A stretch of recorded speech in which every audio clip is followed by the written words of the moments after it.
Timeless styling meets the 90s. Winter maintenance for summer driving. A collection of rods with real character, and the Pleasanton tradition continues.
Well, the art of personal expression certainly wasn't started in America, but it would be easy to think that it was. We're a nation made up of real individuals, each of us doing everything we can just to be ourselves. And nowhere in our culture is this more evident than in our selection of personal transportation. I'm talking about the car. We as Americans have a special relationship with the car. Some call it a love affair, others an addiction, but whatever you call it, there's no mistaking it, especially when it comes to that most creative of individuals, the street rodder. Hello everyone and welcome to this inaugural issue of Rod. I'm Jeff Probst. Well, Gary Metters and the rest of the good guys certainly don't have any shortage of creativity, and each year in August, the good guys show us all just how they spell good times.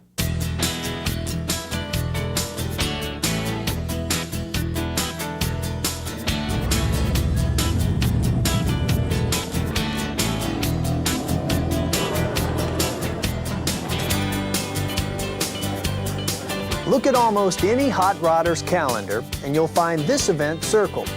The third week in August marks the time for the Good Guys' premier West Coast event, the 7th West Coast Nationals held in Pleasanton, California at the Alameda County Fairgrounds. The Good Guys organize over 20 events throughout the country each year, and the place to be in August is Pleasanton. What makes this event so great? Well, first of all, the Good Guys know how to put on a great show and where to house more than 3,000 rods and customs. The fairgrounds are beautiful and have a great layout for both participants and vendors. Plus, the whole town opens their arms to welcome us so-called outlaws and rebels.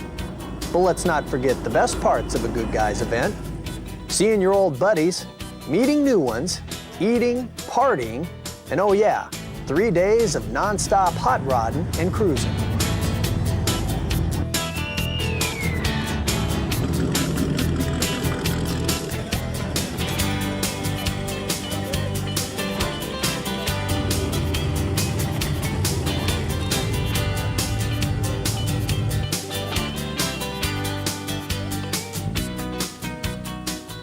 Well, the Good Guys have always dreamed up some of the best special collection events around, and their plans for Saturday were no exception. For the die-hard Real Steel gang, Good Guys brought back the popular Real Rod Nationals. A show just for all steel traditional and nostalgia rods. These cars represent where rodding started. No pastel or new billet parts, only basic colors like black, red, and white, and the occasional flame job. But they all must have handmade or modified steel parts for performance and styling. The 34 store sponsored the Model 40 meet, a tribute to the 33 and 34 Fords. This year marks the 60th anniversary for the Model 40, one of the most popular hot rods around. And the Good Guys really did the 40 justice with some truly choice examples of these perennial hot rods. IDA Automotive presented this year's Willys Roundup, where all Willys rods were welcome to attend. Many early examples of Willys showed up, as well as the popular 40 and 41s, like Bill Mullen's Pro Street Purple Pounder, which made its debut here at the Good Guys West Coast Nationals.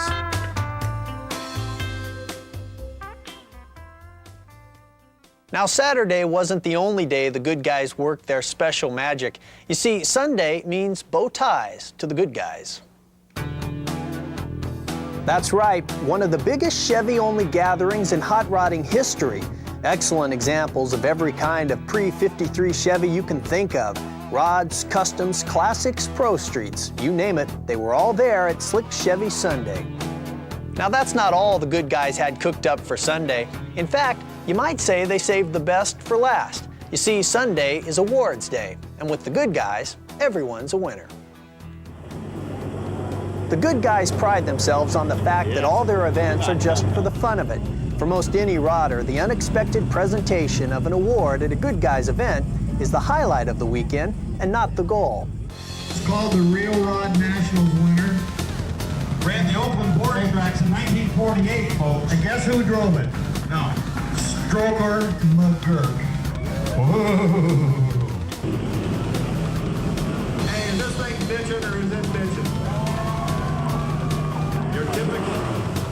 Your typical Nash, best bitching. This is Bert Tardell, Santa Rosa, California. This is Richard Watley. He gets the only one that gets a double award here. Burnham picked it, you know there was some payola involved. What the hottest hot rod is so damn hot it won't run.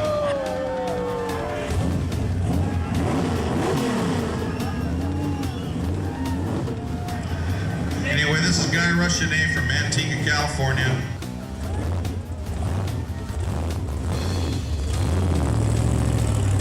Hey, he was fooling us. What a kidder. How can you have a red highboy with 6 deuces on a small block Chevy motor and be from Boring, Oregon? I don't know, but the car's nice. Eddie Cole from Boring, Oregon. Gary, this is our bad to the bone. This is a 1946 Ford Roadster. It's basically a stock 48 Ford. A lot of old women had them in the past. Well, the selection criteria for the good guys is very laid back, but it's designed to recognize individuals as well as automobiles for their unique contributions to rodding. Still, even with this let's just have fun attitude, it must be tough to pick just 60 cars from the more than 3,000 participating. As you might imagine, the Good Guys West Coast Nationals is an event strong with tradition. And a little later in this issue of Rod, we'll take a look at just how the good guys honor those traditions. But first, let's meet a rodder who's no stranger to Pleasanton, Dan Fink, and have him show us what's happening at DF Metalworks. In the right hands, metal fabrication is truly an art form, and rodding has had more than its share of great ones. The thing that fascinates me about metal fabrication and forming is probably the complexity of it. It is difficult, it takes a lot of time to learn it, and when you're done, you can get some real satisfaction out of it, and people are totally amazed at what you can do.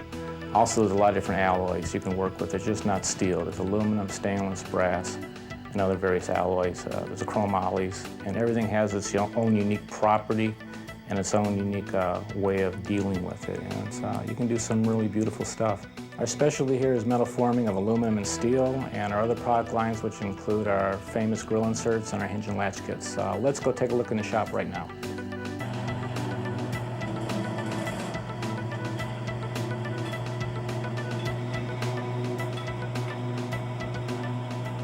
Okay, let me show you one of our first products we had, which is the hinge and latch kit. Okay, this is the hinge part of the setup. It usually works like this. The hood hinges backwards. It comes with adjustable slots to adjust your gap on your hood gap. On your hood latch side, comes with stainless steel torsion springs, stainless steel pins, and hood doublers. And the mechanism is a very secure mechanism, and it's just about impossible for your hood to come open. The hood braces are made from cold rolled steel. We form them all here, and comes with all the tabs that are on taper to match your hood side taper, and comes with all the fasteners for flush mounting. This is our new hood prop latch. It holds your hood very securely in the wind. These are the hood braces here, attached on, keeps everything from flopping. It works very well. Same deal, these are the hinges. Here's your latches over on the left side.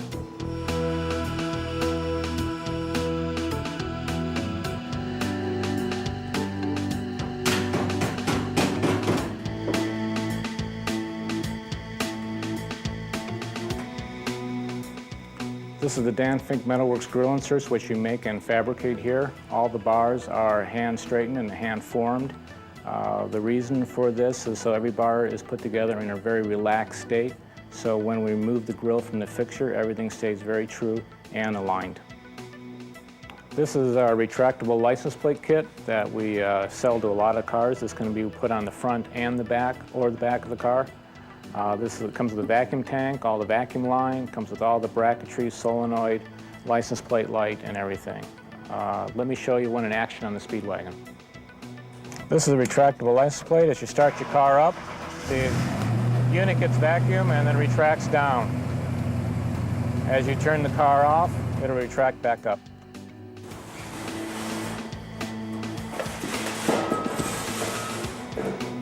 This is a raw piece of aluminum we're using for these chip guards we're going to be putting underneath the fenders of the Speedwagon. Here Jeff is doing the layout for the return flange that'll be fastened to where the running board and fender bolt together. Jeff's just putting in the brakes, he's got something to hold on to it, and now we're putting the first curve in it for where it goes to the running board. That looks pretty good. Doesn't look bad, it's a good start.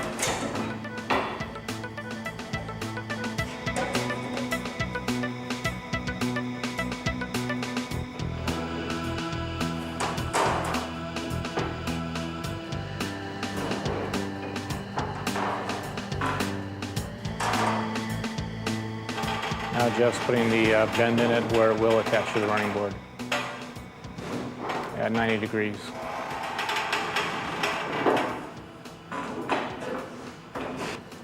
Here Jeff is making a trial fit to check out the fender curves and just see where we're at. The next step will be to roll the front of the fender of the piece over to match the fender.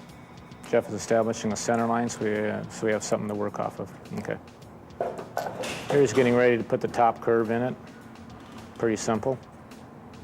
Just to get something established. None of this has to be accurate at this point. This is all just rough curving, a real rough form, just to get an idea of where we're at. Okay, this is Jeff getting ready to English wheel a compound curve into the front part of the piece so it matches the conformation of the fender. Now, how this works is the wheel slowly stretches the metal and the edges remain shrunk. On the metal fabrication side of the shop is where I got the idea for all of our products. Just like this piece here, we are custom fabricating may someday turn into a product. Over here in our fabrication shop, we're doing a 1947 Cadillac for Joe Vinci. We're doing a lot of subtle modifications of this car. One of the modifications is, this used to be where the gas door was. This was the piece that was here. We hand formed all the steel and welded it in to this point right here. This used to have a fender skirt in there, and the fender well was a lot higher. We actually reformed this whole complete edge in here and filled in this area with steel and metal finished it. A very important feature of that, this is also the styling addition we did to it. There isn't just a simple radius here and a simple radius here. You have two different radiuses and a bit of a taper to give it a nice flowing look to it. After many years of doing metal fabrication, we got to finally do this great project that Tom Taylor designed and conceived called the Speedwagon. Ford SVO helped with the project considerably with a lot of other people. It's basically based on a 1932 Ford Woody with a lot of 50s styling added to it. One of the unique qualities of this car is that it's an all-steel, all-Ford project car. It has a Ford GT40 motor, an AOD overdrive transmission, and a Ford 9-inch rear end. So with that, let's go take it for a drive.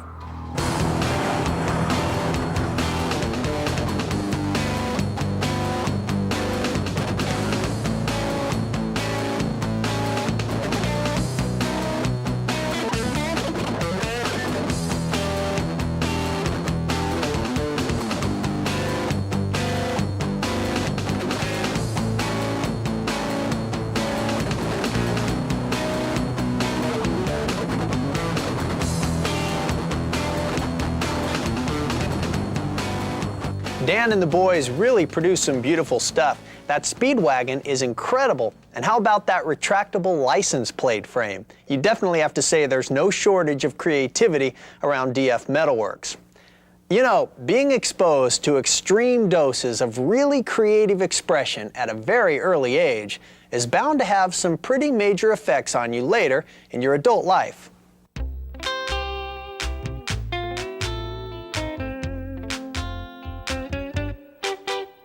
Yeah. What's up, Doc? Hi, I'm Noel Blank. The reason I did that is my dad was Mel Blanc. Now, you know him as the voice of Bugs Bunny, Porky Pig, Daffy, Sylvester Tweety, Foghorn Leghorn, Barney Rubble on the Flintstones, Woody Wood, you name it, he invented the voice. And my dad was the world's greatest car buff. My dad used to sit me on his lap and drive around in whatever car he had then, I think an old Packard.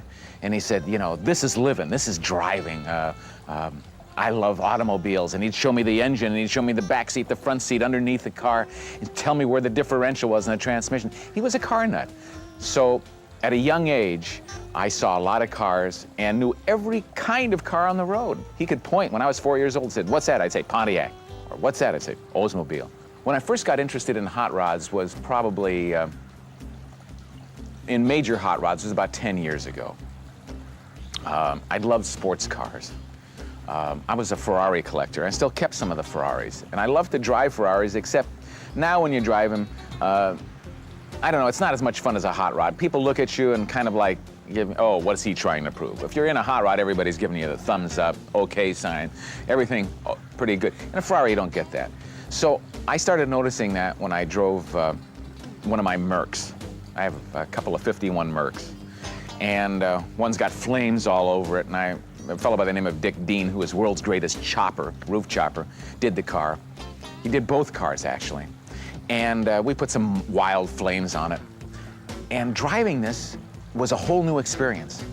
Everybody loved this car.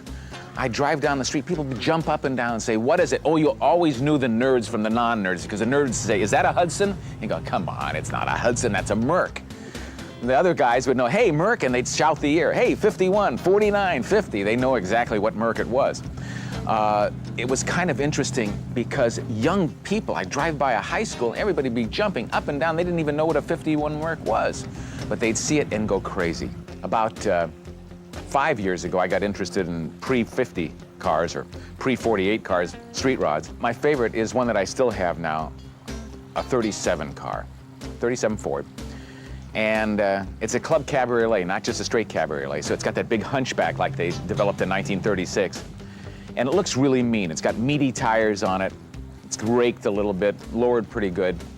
And we just built an engine for it, and it dynoed out at about 485 horsepower. And this thing is fast. The rest of my car collection, everything was always 0 to 60 in under 7 seconds, actually under 6 seconds. I don't know if you took a look back there, but there's a blown T-Bird, 57 blown T-Bird. And that was pretty quick for the year. There were only about 80, 90 of them made. They were 0 to 60 in under 6, and there's a Fuelie 57 Corvette there, and they did 0 to 60 in 5.7. So most of the cars, including the Ferraris, were real quick cars, but nothing is great and as quick as a hot rod. I love everything about automobiles. I think if it was up to me, I'd probably park the cars in the living room and sit in them and eat in them. The next best thing was to find an artist that I thought was wonderful. Ernie Reggie. He's a real, true photorealist. Some of the best photorealism I've ever seen comes out of his palette. So we made a deal together and did a lot of pictures together. I'd take the photos, hand it to him, he'd stick it next to his board there and take oil on canvas and do these magnificent paintings. This 59 Caddy, for instance. I shot this car in a garage, but I had the right angle. And then, of course, he added the sky and put this wonderful color to it. It looks like a photo. And that's the definition of true photorealism. If you can stand back and say, gee, that's a wonderful photograph. The same with this Merc. And if you look close at this Merc, it's a 50 Merc. This was Sylvester Stallone's Merc, and he loved this car. Unfortunately, 3 weeks after he had it, it was stolen. About 8 years ago. Nobody ever found this car again. But this shot shows a 32, a nice yellow deuce, right in reflection of this wonderful 50 Merc. If something catches my eye, I usually just photograph it, try to get one decent shot out of 200 or 300 so that he can paint it. Here in Beverly Hills, I'm not a lone wolf in hot rodding. There are a lot of hot rodders around. They keep them in their garage. You don't see a lot of them, but boy, come about 4 o'clock, they're racing up and down Rodeo Drive. Bruce Meyer lives about 3 blocks from here, and he's got some of the great hot rods of the world, some of the real world-class hot rods. Jay Leno comes over. He's on his bike with flames. So they're not out on the street all the time, but they drive them. And if I go out in the street and cruise, usually I can see a few of them come up and down and follow me or try to, you know, drag racing up and down Rodeo Drive, BHPD really is not, they frown on it a lot, so we try not to do it too much. Well, as my dad used to say, in the voice of Porky Pig, The VE, that's all, folks. Noel comes by his love of cars honestly, and the influence of his dad Mel is obvious. It was great to hear him tell those old stories about he and his dad just driving around. I don't know about you, but it certainly brought back memories for me. And I think Mel was right when he told Noel, this is living, this is driving. Well, in every issue of Rod, we feature cars from all around the country that were definitely built for driving. These are cars of tradition, with personality, power, and style. And our feature car for this issue of Rod is no exception.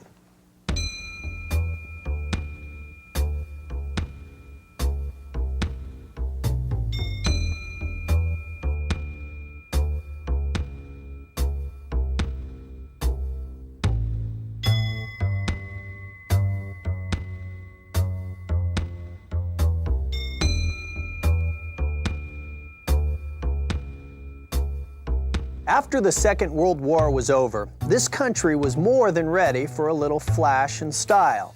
And this 1948 Chevrolet Fleetline Aero sedan is a fine example of that era. The more than 200,000 of this then top-of-the-line Chevrolet did their part to change the times. The Art Deco side trim, big chrome grille, and low swoopy lines were perfect for America. And it's those same qualities that make the 48 Aero sedan a perfect fit for the rebuilding America of today. Gray tweed, leather, and billet now dress original door panels and seats, while the original dash blends perfectly with the Leccara wheel. A late model small block fitted with the Vintex air unit has replaced the original inline 6. This, plus loads of billet aluminum, make this one rod that's always cool. The Aero sedan has always had a look all its own, and on this one, all the exterior parts of the body have been detailed, painted, and polished to perfection. This car proves it. We can come full circle. What expresses flash and style in 1948 can also express flash and style in 1993. And after 45 years, this car still got it. It took owner Dan Micon 2 years to build this head turner for himself, and since that time, he's driven it to many shows, capturing many awards. But he says what's most important is that he's had lots of good times.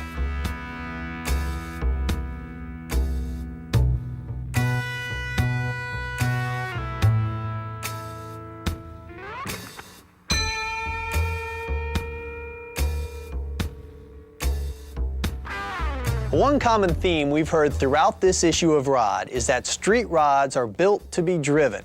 And I don't think you'd find many who would argue that point. So what should all this talk about driving really mean to all you street rodders out there? Maintenance. And in this issue of Rod, our tech tip covers just that. One of the most popular front suspensions for fat-fendered and even earlier street rods is the Ford Mustang II independent A-arm suspension with disc brakes and rack and pinion steering. If your rod has a Mustang II front end, whether a new installation or an older one, service and inspection is a must. Don't forget that most rods hibernate for the winter, allowing rotors to rust and grease to harden and condensate. With this in mind, it's time to service the front end on the old highboy. We'll repack the wheel bearings and give it a brake job. The car is raised after loosening the front lug nuts using a plastic bag between the socket and the nut to protect the chrome from being damaged. Likewise, an old buffing pad and rags are used on the jack and jack stands to protect the crossmember and the frame rails.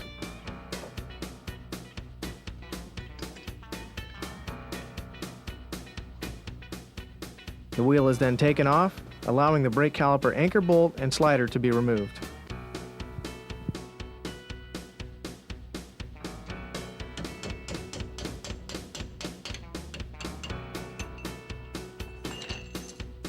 The caliper is then removed and suspended to the upper control arm with a wire to prevent the brake hose from being damaged.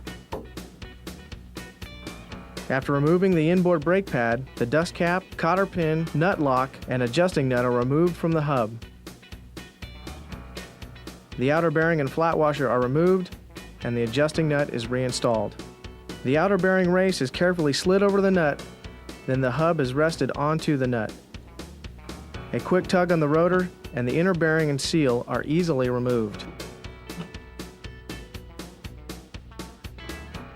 With the hub and bearings removed, the spindle is cleaned with a non-flammable cleaning solvent.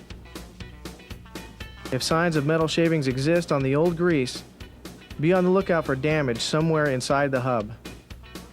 The spindle is then inspected for wear on the seal surface.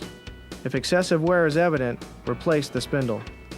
All the parts are then thoroughly cleaned and inspected for wear. If any signs of discoloring, pitting, or grooving are evident on the bearing rollers or races, they should be replaced.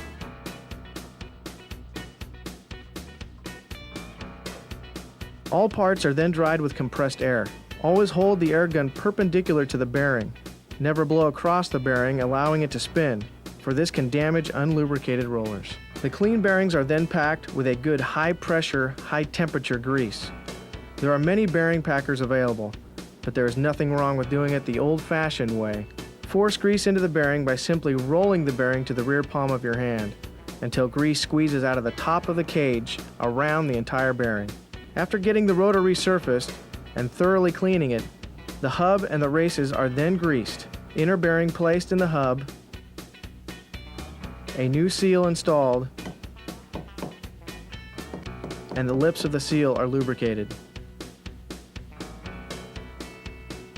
After greasing the spindle, the hub is then reinstalled. Make sure to keep the hub centered on the spindle to prevent damage to the seal and spindle threads. The bearing and flat washer are then installed. The nut is snugged and the rotor is turned to seat the bearing and the seal. The nut is backed off, then tightened finger tight. The nut lock, cotter pin, and dust cap are then installed.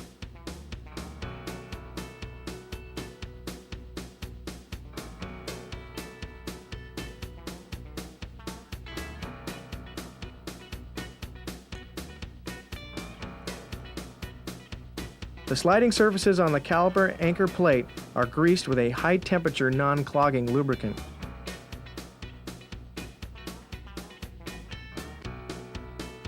The new brake pads are installed, backed with an anti-squeak coating.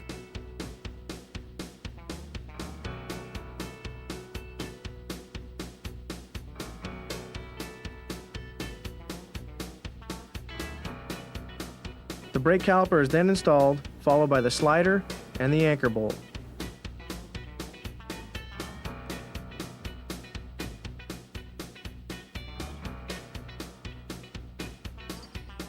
Before the wheel is installed, lube all accessible zerk fittings on the suspension and look for excessive wear in tie rod ends and ball joints. The wheel is then put back on and the lug nut snugged, again using the plastic bag for protection. The car is lowered and the lug nuts are torqued using a star tightening pattern. Check with your wheel manufacturer for your torque specifications. Basic Mustang II maintenance like this will keep you riding smooth and stopping straight. Rod will continue to bring you informative how-to information in upcoming issues. And if you have an idea or a question you'd like to see covered, write or fax the producers of Rod. We'd love to hear from you. Now, while street rodding is often thought of as the wild and crazy side of the automotive world, it's certainly not without its own traditions. And this year's Good Guys West Coast Nationals included some memorable gatherings honoring those traditions.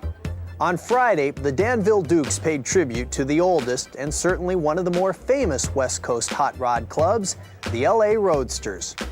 The LA Roadsters have quite a history with many accomplishments and countless contributions to the hobby, the most important being their commitment to keep the traditional hot rod roadster from becoming extinct. The club organized the first Roadster Roundup back in 1960, which many credit as being the fuel that lit the everlasting flame of today's strong roadster scene. The LA Roadsters Club members lined up their cars showing the diverse styles ranging from very 50s nostalgia to ultra smooth and high tech. After over 30 years, some of the cars and faces have changed, but the members' commitment and spirit to preserve the first hot rods, the Roadster, is the same. All of the organized national events that we enjoy attending today really owe their history to two pioneering men, Tex Smith and Tom Medley. Together, these two old fishing buddies helped to build street rodding into what it is today. Now, Gary Metters is well aware of all the things these two have done for street rodding over the years, and he decided 1993 was the year to say thanks. I found out you're just supposed to lie. The 1993 Good Guys Hot Rod Heroes Roast of Tex Smith and Tom Medley was filled with tributes to their long careers, including this one by Pat Ganal, senior editor of Rod and Custom magazine. Sweet, I have written out my little thing here.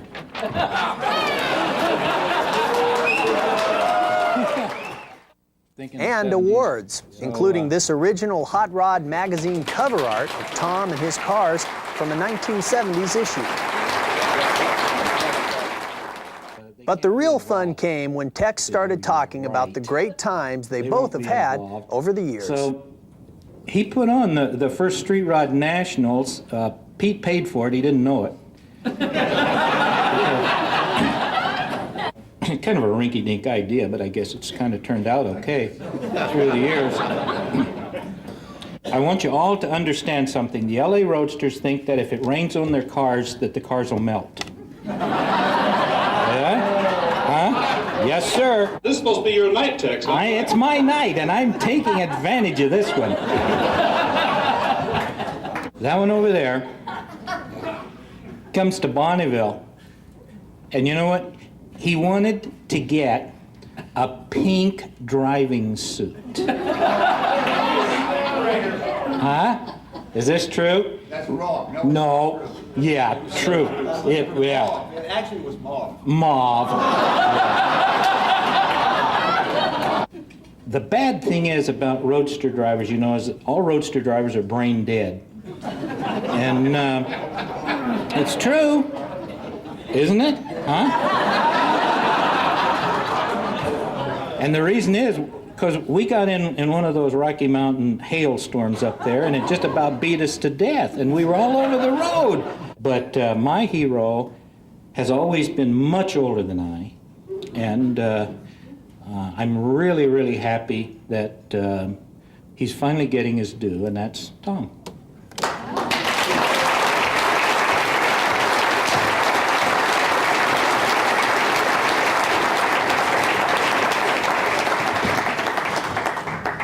No, I didn't come over on the Mayflower.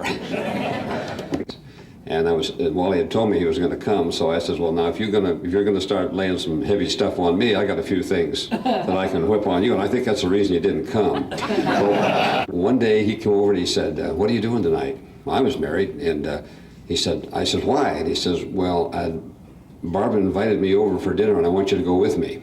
And I said, what do you mean you want me to go with it? I said, well, I've never been over there, and I don't know what's going to happen. And honest to God, I went over there with him, and of course, shows you what a heavy hitter he was. I think the biggest thing that's really neat about this whole thing is how this street rod thing really took off and got going, because boy, when we put on that first one in Peoria, we didn't know what was going to happen. And I know you've heard the story, but everything, it was just a deal that we pumped it in the magazine and put it on really in spite of Peterson, because I remember Pete coming up later and he says, God, this is a neat event. It'd been nice of you to tell me about it. Well, you know, I'm real glad that Gary got this thing going, and I noticed, just like Tex said, he had all the doors locked. Looks like he is going to charge us to get out. No matter how old you get, if you got it in your system, you just never get it out. You know, I mean, I see a roadster go. My wife used to say you can see him around the corner, because it's just something about it. Something changes when I see one go by, and so I just want to thank you very, very much for having me up here, and thanks again.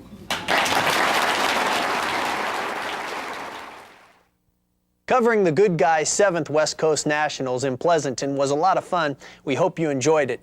We look forward to it again next year. Now, each issue of Rod will bring you major event highlights from around the country. Plus, our event calendar shows you what's happening. Let's take a look.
Well, as you've already seen, Rod is more than just events. In each issue, our swap shop and pro line sections will show you what's hot.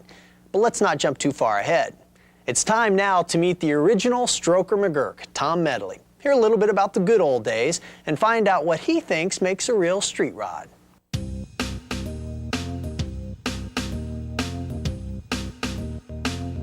When I got home from the service, I was hanging out over at Blair's. By hanging out at Blair's, I was doing a few cartoons and putting them up on the wall and stuff. And so Peterson came cruising by one day, wondered who did the cartoons, and they said I did. So he asked me if I wanted to, want to go to work there. So I said, well, sure, why not?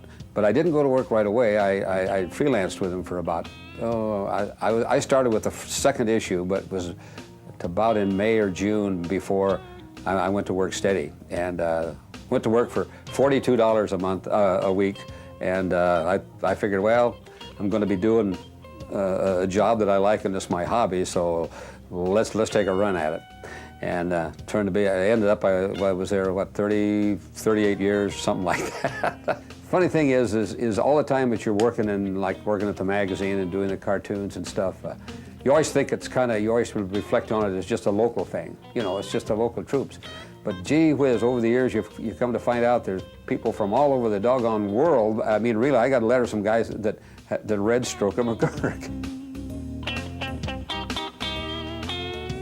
One day, well, in fact, it was on a fishing trip. I was with Tex Smith, and we were up in Northern California steelhead fishing, and we were sitting around there, and we were saying, you know, wonder what would happen if we kind of tried to put on a national street rod event. So the more we thought about it, the more we talked about it, we said, well, hell, why don't we give it a try? We didn't have any money, but what we were doing is Tex was a freelancer, so what we'd do, we'd just have him write some stories, and we'd turn in the voucher. He'd get paid to send the money back, and then we'd use it for funds to, to try to put the thing on. And of course, we had the advantage of the vehicle to, to do the advertising and the promotion on it. And so we had no idea how many people would come. We went back and did it. We had 600 cars, and we thought that was all the cars in the world. And it was really great because I think I've probably said this before, but I never will forget some kid come up and say, geez, I never saw so many cars in my life. He said, I think I died and went to heaven, which was neat. They were all these cars that from all over the darn country, and no one knew, it was just the beginning of of what you see today. But that basically is how the Nationals got going, the very first one. And it turned out pretty successful, I guess, for us then, and now, Jesus, what an industry. The traditional cars now, I think the guys are just, the ones with the fag paint, as I call it, they look too sweet. They look like they should belong to a girl, half of them, and true hot rods never, they were either black, traditionally black, or red, or, and it used to be black with a red chassis and stuff, and they had, most of the cars looked mean, and even in primer they look better than some of these do with all the, you know, with all the real tinty paint jobs. But I think the nostalgia thing is also too is those cars you could, you know, even though they didn't have all the fancy independent suspension and, you know, trick doors and all, you know, electric windows and all that sort of thing, the guys drove them every day, you know, and they weren't afraid to leave them in the parking lot to somebody who's going to, you know, gash their little door and their $30,000 car is going to be no good. So I think a lot of it is just the fact that it's like everything else. It's cyclical, and what it is it's getting back to the basics really. And I talk to a lot of guys. I just like the looks of the old street rods, and there's a lot of them. If you took one of those cars, I've seen several of them that were real nice cars in the, you know, in the 50s and 60s, and if they take them back and bring them to a street rod event, man, they fit right in. They don't take a back seat to any of them. In fact, a lot of guys say, now that's really a bitchin' car, you know. Well, I'd have to agree with Tom. Those old rods look just as good today as they did the day they were built. There's nothing quite like a tough old street rod. But then again, I can't say I'd stay away from a Boyd Coddington original either. Well, it's time now for Rod TV. This is the part of the show where the editors of Rod cut together some great-looking music videos using shots of your street rods. You know, your car as a star. So let's get right to it. Your first music video on Rod TV.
Well, we hope you enjoyed that first music video. Those were just some of the 60 street rods chosen as award winners from the more than 3,000 participating in this year's Good Guys West Coast Nationals. Remember, send in your photos or home video to Rod, and you might just see your car in our next music video.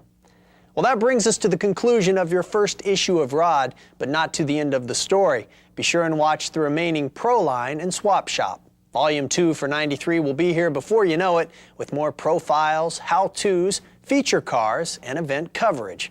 And I know you'll be eager to see it, because by now I'm sure you know the meaning of TV My Way.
Thank you for viewing this inaugural issue of Rod, the Street Rod Enthusiast video magazine. And although the majority of you are annual subscribers, here's some information for the viewers who bought one issue of Rod and are looking for more. A single issue of Rod is only $19.95, but if you order now, you can receive one full year of Rod. That's 9 issues for only $89.95. Now that's over 50% off of the cover price, and in addition to this, we're including a free Rod t-shirt and a complimentary certificate good for one classified ad. These items have a value of $39.95, so now is the time, and here's how to do it. Just enclose $89.95 in the form of a check or a money order to Butler Video Productions, 14360 Southeast East Gateway, Bellevue, Washington, 98007. Attention Rod. And don't forget to enclose a t-shirt size of large, extra large, or extra extra large. Your free classified information will follow. Or, if you choose, place your order with a Visa or a MasterCard on our toll-free order line. Just call 1-800-231-4959 and ask for Rod. The Swap Shop and Pro Line segments are now open, and this first installment is dedicated to showing you how to participate in the most innovative classifieds available to the street rod enthusiast, the Rod Swap Shop. You can send the producers of Rod a photograph or video still of any street rod or street rod related item that you want to sell, trade, or purchase. Also, you must include a text of 25 words or less, which will appear on the screen below your image as shown here.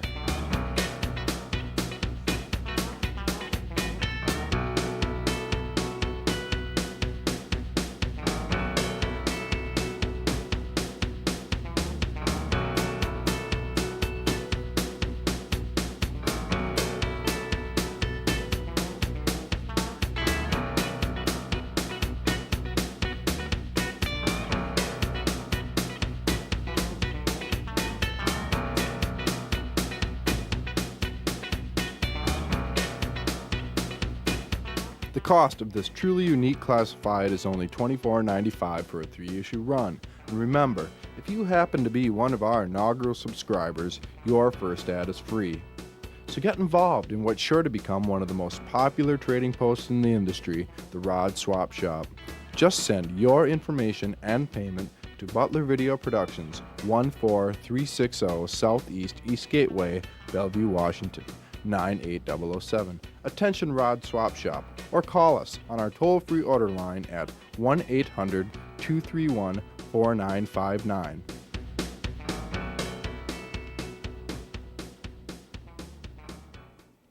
The Rod Pro Line section brings you the latest from all the major vendors and manufacturers. In this issue of Rod, we have a sneak preview of Glass, the first Corvette enthusiast video news magazine.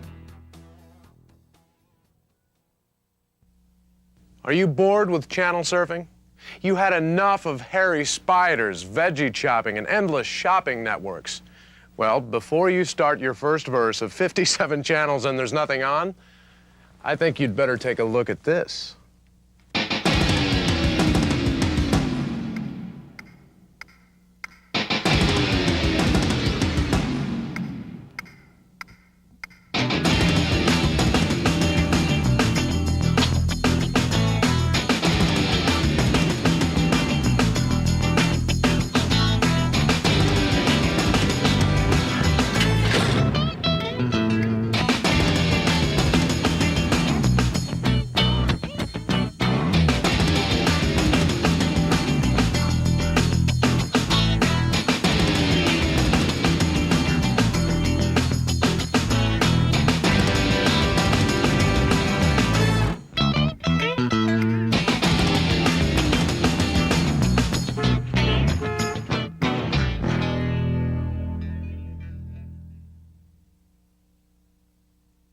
Well, I bet I have your attention now. Hi, I'm Jim Gall, and that's TV the way you and I would do it. A show just for us. A Corvette video news magazine. Never happened? Well, think again, because it's here today. Glass, the programming we've all been waiting for, featuring the cars we all want to see.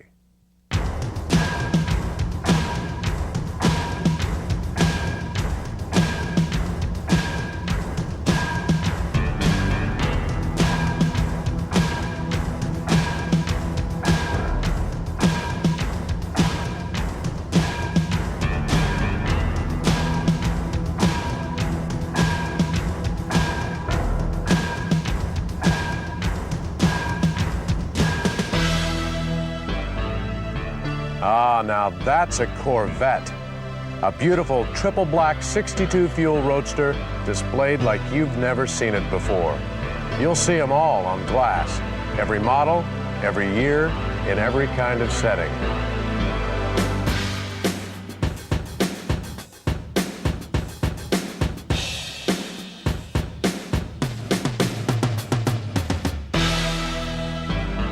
Glass takes vet programming out of the Stone Age. We know what to look for, what you want to see. Total restorations, race ready, and daily drivers from around the country. So, get ready to rock and roll on Glass. Back to you, Jim. A one-year subscription to Glass will deliver 9 action issues right to your door. And in each one of those issues, we'll take you to the hottest Corvette shops throughout the USA. Tune-up or restoration, Glass will find out what's happening where and take you there and get a close-up of how the pros do it. This is Rick Stark, owner of Rick Stark Enterprises. Rick has been in the Corvette business over 30 years. Hi, Jim. So, Rick, tell me, what's going on at Stark Corvette? Well, it's springtime now. We've gotten really busy. That's good. Our latest project is our 67 Coupe, body off restoration. Now, that sounds interesting. Let's take a look. Thanks, Rick. Thank you. We'll visit all the shops, nationally famous and lesser known, and see who's working on what. We'll have interesting personalities, innovations, technical breakthroughs, human interest stories. Here's the 67 body off restoration that Rick mentioned. It's going to be a nice car. Subscribers to Glass will get the inside story in our shop tour segment. Back to you, Jim. If you enjoy your time under the hood as much as your time behind the wheel, then our tech tips are just what you've been searching for. Whether you're restoring your Corvette to be judged or building for yourself, Glass will cover it all.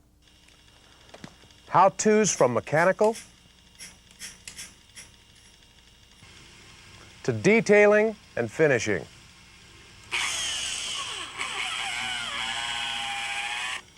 To new parts and products.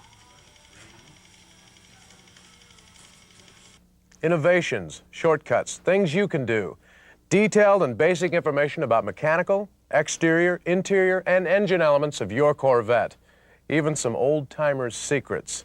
Glass is all this and more. Now, we all know it takes a lot of time, patience, and a little luck to find that one special part or car. Now, Glass is going to make all that just a little bit easier. Our swap shop is your direct video want ads. Buy, sell, or trade any item from parts to cars, and include full-color photos. What better way to show just how clean that rare piece you're offering for sale or trade really is? We didn't forget the big boys either. All the latest parts and accessories from all the major vendors and manufacturers. The best in the business will be showing their stuff in our Pro Line section. Glass has the quality and attention to detail required to showcase these truly fantastic cars. And nothing shows it better than Glass TV.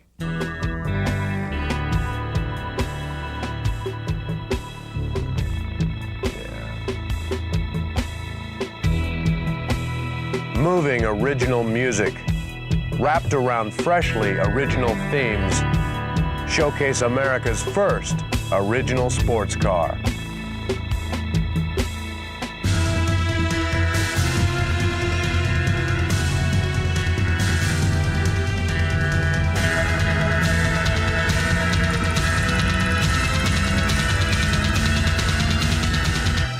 What do you think? Pretty cool, huh? Tell them how they can become a part of it, Jim. The real stars of Glass TV are Corvettes. Your Corvettes. Just send us a photo or a piece of home video of your favorite vet, and every issue, the editors of Glass will select great shots to include in our next music video. Imagine your car as the star like it's never been seen before. You can't make it to this year's big events? Glass takes you right where you want to be, smack in the middle of the latest must-see events, and you don't even have to leave your living room. Event coverage, road tours, and rallies, location shots, vets from all over the country, rare show and tour finds, accomplishments of builders, ideas of viewers, interesting personalities and legends. Hit the events with the producers of Glass. Catch what's happening and meet some interesting personalities along the way. Join me and tour the country on the road with Glass. Now that's TV the way you would do it. A show just for you. And it's here today. So grab your opportunity to get involved. Then you'll know what it means to say, Glass is TV my way.